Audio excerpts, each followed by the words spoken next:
여러분 안녕하십니까? 여수 MBC 뉴스 투데이입니다. 미중 무역 분쟁이 점화되면서 관련 업계가 긴장하고 있습니다. 당장 피해는 없겠지만 관세 분쟁이 장기화되면 철강, 석유화학 등 중간재 수출에 타격이 우려되기 때문입니다. 박민주 기자입니다. 올 초 철강업계는 미국발 관세 부과에 긴장했습니다.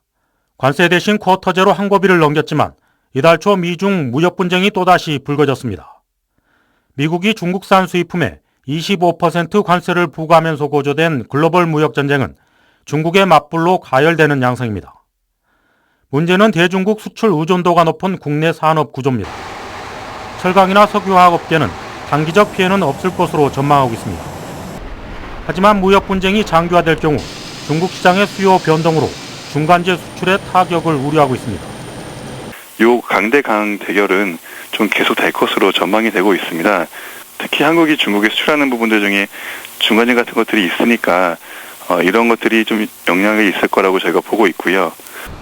포스코의 전체 수출 물량은 연간 1,600만 톤.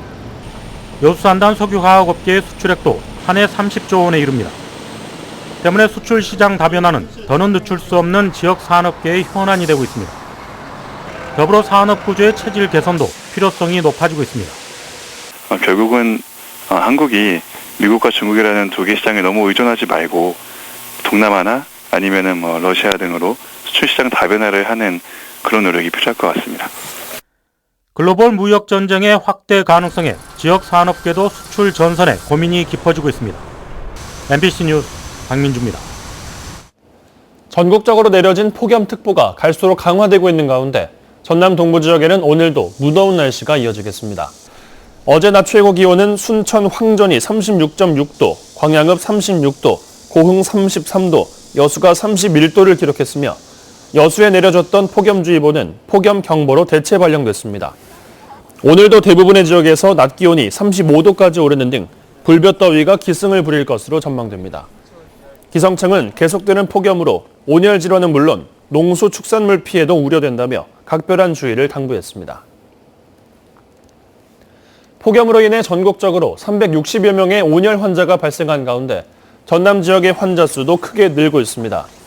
질병관리본부에 따르면 지난 5월 말부터 이달 7일까지 도내에서 발생한 온열 환자는 18명에 그쳤지만 이후 무더위가 계속되면서 지난주에만 12명의 온열 환자가 추가로 발생해 환자 수가 30명으로 늘었습니다.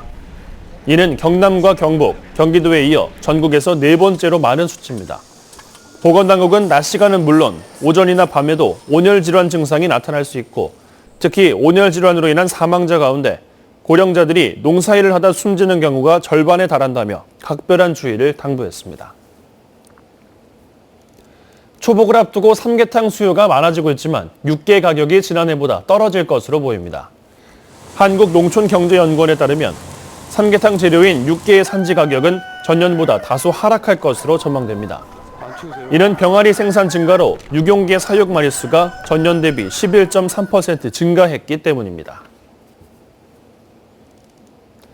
대불산단 내 외국인 투자 지역이 까다로운 입주 조건 때문에 공단 활성화에 걸림돌이 되고 있습니다. 분양부지 일부가 지정 해제되면서 기업 유치가 성사됐지만 외국인 투자 지역 대부분을 차지하는 임대 부지가 문제입니다. 문현철 기자가 보도합니다. 지난해 3월 문을 닫은 버워터 코리아 제주공장입니다. 1년 넘게 세준을 찾지 못해 이를 먹던 중 지난 4월 창원의 한 기업에 팔렸습니다. 외국인 투자 지역에서 제외되면서 가능한 일이었습니다. 외국인 투자 지역은 입주 자격이 외국인 지분 30% 이상, 외국인 투자 금액이 1억 원 이상 조건을 모두 갖춰야 해 매각이 쉽지 않았습니다. 지난 6월 버워터를 비롯한 분양부지 4곳 모두가 외국인 투자 지역에서 지정 해제되면서 어렵게 매각이 성사된 겁니다. 버워터 코리아 같은 경우는 외국 기업이 아닌 국내 기업의 그 부지를 매각함으로써 어떤 국내 자본 유입 이런 효과를 보게 되었습니다. 문제는 외국인 투자 지역 대부분을 차지하는 임대부지. 현재 30개 기업이 입주해 있는데 분양부지보다 더 까다로운 입주 자격을 적용받고 있습니다. 외국인 지분과 투자금 외에도 공장 부지 공시지가만큼 외국인 투자를 입주 5년 이내에 유치해야 합니다. 이를 지키지 못하면 기존보다 5배가량 높은 현실 임대료를 적용해 이전 5년치도 소급해 한꺼번에 내야 합니다. 공장 부지 땅값만 20억 원 이상, 반환해야 할 임대료도 수억 원에 이릅니다. 그러나 조선업이 장기 불황에 빠진 현실에서 수십억 원의 외국인 투자는 기대할 수 없는 상황. 입주 기업들의 목을 옥죄이고 매매나 인수에도 걸림돌이 되고 있습니다. 땅을 분양을 해주든지 아니면 현실 소급 적용을 하지 말고 임대료를 좀 절감을 해주셔서 운영을 한다든가. 외자를 유치하기 위해 지난 1998년에 지정된 대불산단 외국인 투자지역. 외국인 투자 유치가 당초 기대와는 달리 사실상 끊긴 만큼 입주업체들의 족쇄를 풀 수 있는 대안 마련이 시급한 실정입니다. MBC 뉴스 문현철입니다. 프로축구 전남 드래곤즈가 상주 상무를 2대0으로 격파하며 후반기 정규리그 첫 승을 따냈습니다. 그제 광양축구 전용구장에서 열린 K리그1 17라운드 경기에서 전남은 후반 14분 허영준이 선제골을 뽑아낸 데 이어 5분 뒤 완델손도 프리킥을 성공시키며 상주 상무를 누르고 8경기 만에 승기를 거머쥐었습니다. 올 시즌 3승 7무 7패, 승점 16점으로 리그 10위를 기록하고 있는 전남은 오는 18일 FC 서울을 상대로 2연승에 도전합니다. 전남의 한 초등학교 교사들이 교장의 갑질을 폭로하며 문제 해결을 촉구하고 나섰습니다. 전라남도 교육감직 인수위원회에 따르면 전남의 한 초등학교 교사 6명이 최근 교장의 강압적인 학교 운영과 교사 인권 침해 등의 내용이 담긴 연판장을 제출했습니다.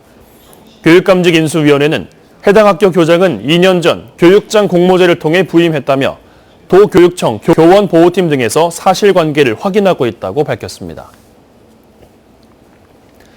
관광미숙의 순천만 국가정원 활성화를 위해 야간 축제가 개최됩니다. 올해로 2회째를 맡고 있는 물빛축제는 오는 20일 개막식을 시작으로 오후 6시부터 10시까지 한 달여 동안 펼쳐지며 분수쇼와 불꽃놀이 등 이색적인 행사가 마련돼 방문객들의 관심을 모으고 있습니다. 순천시는 특히 다양한 편의시설 확충으로 방문객 증가가 기대된다고 말했습니다. 해안과 일부 대도시를 중심으로 열대야가 나타나고 있습니다. 강릉의 경우는 밤사이 기온이 내내 27도를 웃돌았고요. 서울은 열대야는 쉬어가지만 이에 버금가는 더위가 나타나고 있습니다. 한낮에는 폭염이 기승을 부리겠습니다. 대구의 낮 기온이 37도까지 치솟겠고 광주 36도, 서울도 34도까지 오르는 등 하루 만에 올 최고 기온을 또다시 갈아치울 것으로 보입니다. 온열 질환자가 급증하고 있는 만큼 중간중간 물을 자주 마시고 충분한 휴식도 취해주시는 게 좋겠습니다. 날씨였습니다.